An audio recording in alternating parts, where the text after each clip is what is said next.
नमस्कार साथियों, स्वागत है आप सभी का अंकित इंस्पायर्स इंडिया पर। मैं हूं अंकित अवस्थी।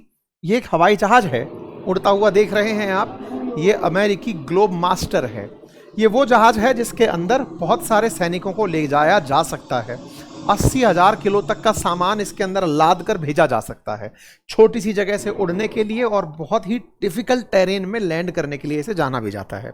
इसका नाम ग्लोब मास्टर है। ये जो जहाज आप उड़ता हुआ इस समय देख रहे हैं, जो आपको दिख भी रहा है, वीडियो के माध्यम से किसी ने कैप्चर भी किया होगा, इसे फोटो खींचा होगा, ये इस समय रूस में उतर रहा है। रूस में उतरने वाला ये जहाज यूएस एयर फोर्स का ग्लोब मास्टर है और इसमें एक खास व्यक्ति बैठकर पहुंचा है। वो है सीआईए के डायरेक्टर, सीआईए के चीफ रैटक्लिफ, जिनकी यहां पर जो यात्रा हुई है इसके बारे में क्रेमलिन, यानी कि जैसे अमेरिकी राष्ट्रपति के कार्यालय को आप व्हाइट हाउस कहते हैं, ऐसे पुतिन के कार्यालय को क्रेमलिन कहते हैं। क्रेमलिन के स्पोक पर्सन ने कहा है हमें नहीं पता वो क्यों आया है। इसीलिए सबसे बड़ा सवाल बन जाता है कि जब कोई इंफॉर्मेशन क्रेमलिन के पास नहीं है तो क्या यह यात्रा सीक्रेट है। CIA director John Ratcliffe on secret trip in Russia, यह हेडलाइन बनकर चलना शुरू होती है। क्योंकि जब व्हाइट हाउस की तरह वहां पर कोई चीफ हैं जो कि क्रेमलिन के चीफ हैं, वो कह रहे हैं हमें नहीं पता है, क्रेमलिन ऑफिस इसके बारे में इनकार कर दे रहा है, तो क्या ये सीक्रेट ट्रिप पर हैं? और अगर ये सीक्रेट ट्रिप है जो दुनिया को पता है, तो ये कैसी सीक्रेट ट्रिप है? ऐसे में एक पत्रकार जो पूरे टाइम फोटो खींच रहा था, उसकी आवाज रिकॉर्ड हुई। वो बोल रहा था वी आर अंडर अटैक, क्योंकि अक्सर युद्ध के समय पर ग्लोब मास्टर को देखा जाता है। हालांकि भारत ने भी ग्लोब मास्टर परचेज किए हुए हैं, जिनका वो उपयोग इधर से उधर राहत सामग्री पहुंचाने में, मिलिट्री के ट्रांसफर्स में करती है। लेकिन फिलहाल के लिए सुर्खी ये है कि ऐसी क्या कहानी है कि अमेरिका ने अपने सीआईए चीफ, जैसे भारत के अंदर आरएडब्ल्यू है, जिस तरह से मोसाद इजराइल की है, पाकिस्तान की आईएसआई है, अमेरिका की सीआईए है, और सीआईए के चीफ इस समय रशिया में कर क्या रहे हैं? ऐसी कौन सी ट्रिप है? इसके बारे में चर्चाएं सबसे ज्यादा हो रही हैं। क्या रूस और अमेरिका के बीच कुछ पक रहा है? क्या अमेरिका ने रूस के सामने कुछ ऐसी कंडीशन रखी है, या उल्टा कहिए, क्या रूस ने अमेरिका को इतना मजबूर कर दिया है कि आओ बेटा बात करने के लिए? क्या बात है ऐसी जिससे मतलब यूक्रेन को लेकर चिंताएं बढ़ रही हैं? चलिए एक एक करके डिस्कशन करेंगे। मायने बहुत सारे हैं। मैं अगर कुछ मायने आपके सामने पहले ही रिवील कर दूं, तो ये असल में अमेरिका के द्वारा फेस किया गया थ्रेट है पुतिन के कारण। क्योंकि पुतिन ने ईरान के साथ मिलकर जो अमेरिका की हालत खराब की है, कहानी कहीं वहीं घूम रही है। आइए हर संभावना को डिकोड करेंगे, लेकिन उससे पहले आपको बताते चलें साथियों, हमारी यात्रा से जुड़े रहने के लिए आप हमारे इस चैनल पर बने हुए हैं, तो हम आपको यहां पर लगातार अपडेट्स दे रहे हैं।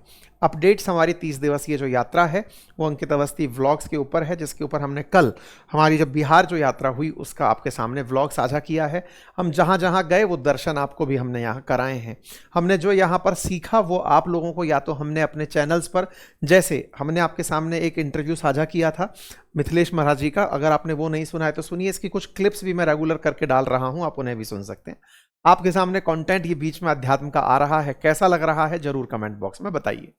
फिलहाल के लिए साथियों आपके सामने अपडेट के रूप में जानकारी यह है कि US military transport aircraft Moscow के अंदर जब मॉर्निंग कल सुबह उतरता है तो इस तरह की फुटेजेस आने लगती हैं। लोग तमाम प्रकार की चर्चाएं करने लगते हैं कि अमेरिकी जहाज हमारे यहां कर क्या रहा है।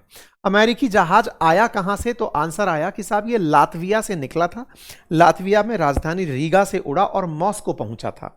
मॉस्को जब ये जहाज पहुंचा, तमाम प्रकार के कयास लगाए जाने शुरू हुए कि साहब C-17 ग्लोब मास्टर है, अमेरिकी सेना का जहाज है। ये चर्चा आने लगी तो लोगों के बीच में, कई बार ऐसा होता है ना कि ऑफिशियल विजिट नहीं है लेकिन ऑफिशियल से ज्यादा जरूरी है, रूस के अंदर से कुछ तस्वीरें आनी शुरू हुई। तस्वीरें कैसी थी जरा देखिए। यहां पर ये सीक्रेट सर्विसेज के लोग ही होते हैं। ये जो लोग हैं यहां पर गाड़ी में बिठाकर उनको ले जा रहे हैं। जब गाड़ी में बिठाकर इन्हें ले जा रहे हैं तो लोग इनको कैप्चर कर रहे हैं, फोटोज खींच रहे हैं। रशिया की तस्वीरें हैं कि साहब यहां पर इस गाड़ी में वो बैठ करके जा रहे हैं।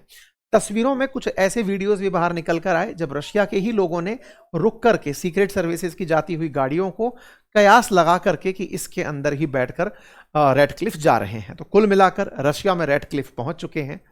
2021 के बाद ये पहली बार है जब अमेरिका का कोई सीआईए चीफ या सीआईए का जो डायरेक्टर है वो मॉस्को पहुंचा हो। अब इसके मायने क्या हैं, हम वहां तक पहुंचते हैं। भले ही जो सीक्रेट बात है वो सीक्रेट रही नहीं, फ्लाइट रडार पर ग्लोब मास्टर का मूवमेंट नोटिस किया गया, वो लोगों ने वो ट्रैक कर लिया है। ग्लोब मास्टर यहाँ रीगा से, लातविया से निकलकर मॉस्को गया है, लोगों ने इसे भी नोटिस कर लिया कि भाई रीगा से उठा है और उठ करके ये मॉस्को की यात्रा पर गया है। तो मतलब एवरीथिंग इज विजिबल और सब कुछ क्लियर है। हालांकि क्रेमलिन डिनाई कर रहा है, इसलिए ताकि ऑफिशियल इस पे स्टेटमेंट ना देना पड़े, इसलिए उन्होंने मना कर दिया, हमें नहीं पता। इसका मतलब ये हो सकता है कि जो रूस की खुफिया एजेंसी एफएसबी है उसके साथ में इनकी मुलाकात हो, और जब इनकी मुलाकात हो तो उस मुलाकात में कुछ बातें निकल कर आए। अब मैं आपको सीधी बातों पर लेकर चलता हूं। ये तो आरोप प्रत्यारोप है, कब कौन कौन है। रेडक्लिफ ट्रंप के बहुत पसंदीदा आदमी हैं। ट्रंप ने, हालांकि पॉलिटिशियन हैं ये, पहले मेयर रह चुके हैं और अभी ट्रंप की पार्टी से हैं, और ट्रंप ने इन्हें इसलिए बनाया खुफिया चीफ क्योंकि अमेरिका के प्रति इनकी वफादारी ट्रंप को पसंद है। तो हम इस पर नहीं जाएंगे कि रेडक्लिफ की खासियत क्या है, क्यों जाननी चाहिए। हम सीधा मुद्दे पर पहुंचते हैं कि ये सब हुआ कैसे, हुआ क्या। तो पहला पॉइंट समझिए, हुआ कुछ यूं कि आप सबने एक चीज बहुत अच्छे से इन दिनों नोटिस की होगी, जब से अमेरिका और ईरान की जंग शुरू हुई है, ईरान ने अमेरिका के कई ठिकानों को निशाना बनाया, लेकिन ईरान इतने दिन बाद भी, फरवरी से लेकर के अब आप अगस्त खत्म होने जा रहा है, वहां तक आप आ गए हैं, लगातार 6 महीने में ईरान एक बार भी कमजोर नहीं पड़ा। मतलब उसके आर्सेनल खत्म नहीं हुए, वेपन खत्म नहीं हुए। वो अमेरिका को इतना नुकसान पहुंचाने की स्थिति में रहा कि अमेरिका जिन जिन देशों की सुरक्षा की गारंटी लेता था उन सबको चिंता होने लगी। इन सब के पीछे चर्चाएं होने लगी कि ईरान ने केवल हवा में ही हथियार नहीं चलाए कि पटाखा था मार दिया, अमेरिका वाले उन्हें खत्म कर रहे हैं, नहीं। ईरान ने कई ऐसे निशाने भी लगाए जहां पर CIA का ऑफिस था। अब CIA का ऑफिस तो अमेरिका में होना चाहिए। अमेरिकी गुप्तचर एजेंसी जहां जहां अमेरिकी बेसिस हैं या नहीं भी हैं, वहां सब जगह खुफिया जानकारी जुटाती हैं। भारत में भी बहुत बार, कई बार आरोप लगता है कि ये CIA एजेंट है, कई बार आरोप लगता है कई राजनेताओं पर, कई एक्टिविस्ट पर कि ये CIA के लिए खबरें उठाते हैं, जो भी है। लेकिन CIA हर देश में अपने पांव पसार कर रखती है। CIA ही नहीं, दुनिया की जितनी भी खुफिया एजेंसीज हैं, इंक्लूडिंग इंडियन खुफिया एजेंसी जितनी भी हैं, वो भी जहां जहां से हमें खबरें चाहिए होती हैं वहां हमारे एजेंट काम कर रहे होते हैं। अमेरिका के जहां ऑफिसेज बने हुए थे इन मिडिल ईस्ट कंट्रीज में, उन्हें टारगेट किया था रशिया ने। अब आप पूछेंगे वो कैसे? वो हुआ था ईरान के मदद से। आपको याद है, आज से लगभग 1 महीने पहले मैंने एक जानकारी आपसे दी थी कि इन्होंने एक तकनीक है जो ईरान को ट्रांसफर की है। आपको यह हेडलाइन पढ़नी चाहिए कि रूस ने ईरान को कैस्पियन सागर के माध्यम से बहुत सारा आर्सेनल भेजा है, जंग करने का सामान भेजा है। और उसी के बाद जुलाई में खबर बनी थी कि ईरान ने CIA की जो फैसिलिटीज हैं उनको टारगेट किया है।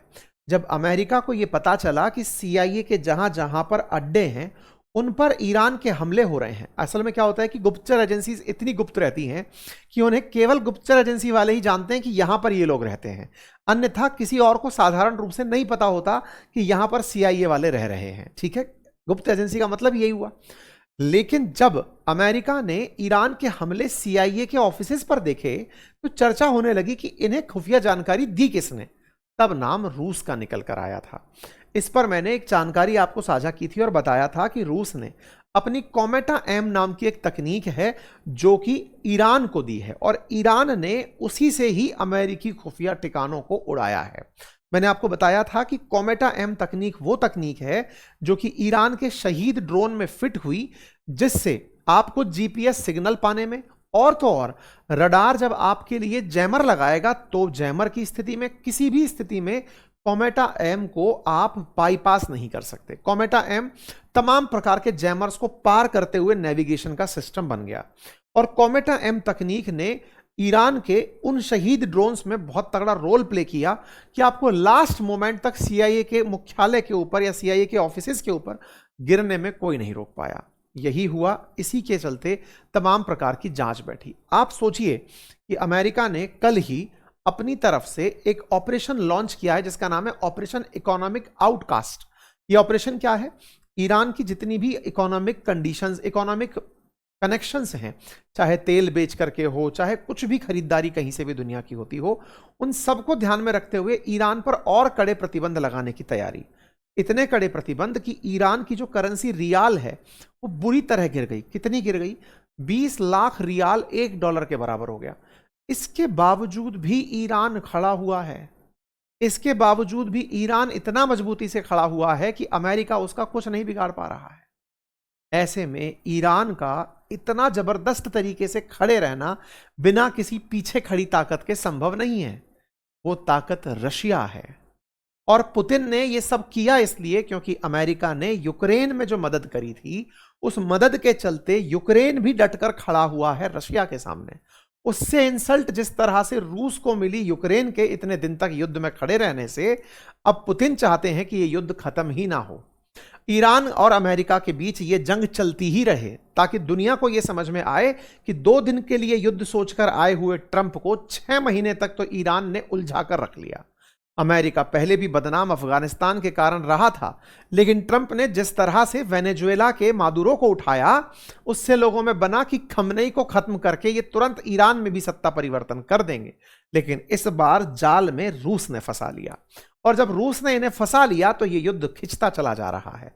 खिंच इस तरह से रहा है कि अमेरिका के जो मिड टर्म इलेक्शन होने जा रहे हैं नवंबर में, उन मिड टर्म इलेक्शंस में ट्रंप को चिंता सता रही है।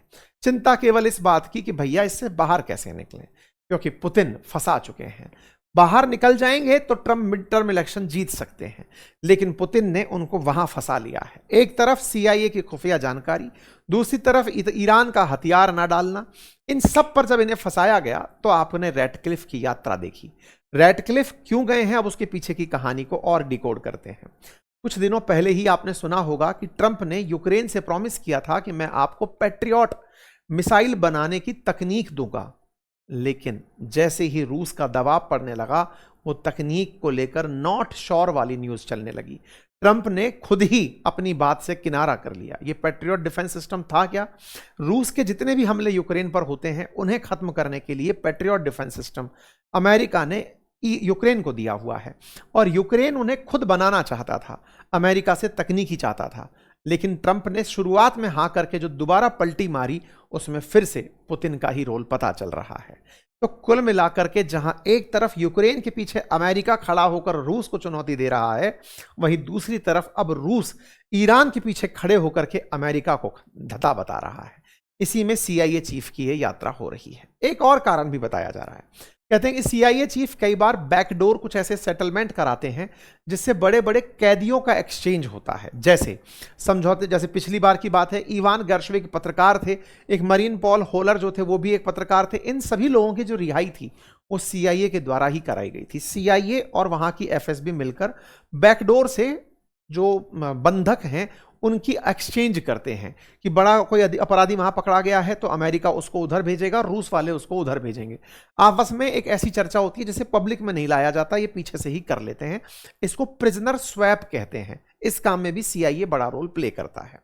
तीसरी जो चीज है जो सबके सामने है, और वो ये कि यूक्रेन के युद्ध को खत्म करा ना पाना अमेरिका के लिए जहां एक और चुनौती है, वहीं अमेरिकी प्रस्ताव जिस तरह से यूक्रेन के लिए दिए जा रहे हैं, वो समझ में आता है कि अमेरिका यूक्रेन के साथ ना दिखकर खुद ईरान के अंदर अपने आप को रशिया से माफी चाहता है। ऐसे समझिए, अभी यूक्रेन का स्वतंत्रता दिवस निकला है, 35वां स्वतंत्रता दिवस था परसों। उस स्वतंत्रता दिवस पर यूरोप के बहुत सारे राष्ट्राध्यक्षों ने संदेश भेजे और पहुंचे। अमेरिका का एक भी प्रतिनिधि, यहां तक कि कुशनर तक भी यूक्रेन में नहीं पहुंचा, जो दर्शाता है कि यूक्रेन के साथ अब अमेरिका खड़े होने से हिचक रहा है, क्योंकि रूस ईरान के साथ आकर खड़ा हो गया है। ये शहमात का खेल चल रहा है, और इस शहमात के खेल में 2 फ्रंट खुले हुए हैं, और दोनों ही फ्रंट आपस में एक दूसरे से जुड़े हुए हैं। तो उम्मीद है कि अब आपको ये पूरी कहानी डिकोड हो गई होगी। असल में फाइनली बात तो चुनावों पर आकर ही टिकती है। अमेरिकी राष्ट्रपति ट्रंप की पार्टी रिपब्लिक धीरे धीरे अपना जनाधार खो रही है। मिड टर्म इलेक्शन में 65% लोगों ने ट्रंप के खिलाफ वोट देने का निर्णय किया है, ऐसा हाल ही के सर्वे बता रहे हैं। और अगर ये सर्वे सही निकले तो फिर दिक्कतें और बड़ी होती जाएंगी। एक तरफ अमेरिका पर कर्ज बढ़ रहा है, जिस पर मैंने कल ही एक सेशन डिटेल किया है, जरूर सुनिएगा। और दूसरी तरफ युद्ध खत्म होने का नाम नहीं ले रहा है। तीसरी तरफ यूक्रेन के मामले में भी अमेरिका कुछ भी निवेश करेगा तो अपनी जेब से जाएगा। ये स्थितियां हैं कि 2 सुपर पावर आपस में मिलने के लिए निकल पड़ी होंगी। बाकी आपको क्या लगता है, इसके पीछे की क्या कहानी रही होगी, कमेंट बॉक्स में जरूर बताइए। चैनल पर नए हैं तो सब्सक्राइब कर लीजिए, और हमारी यात्रा से जुड़े रहने के लिए हमारे व्लॉग वाले चैनल पर जुड़िए। हम वहां पर आपको रेगुलर जानकारी दे रहे हैं। अंकित इंस्पायर इंडिया पर भी हमारे कुछ एक्सप्लेनर वीडियोज आ रहे हैं। जय श्री राम।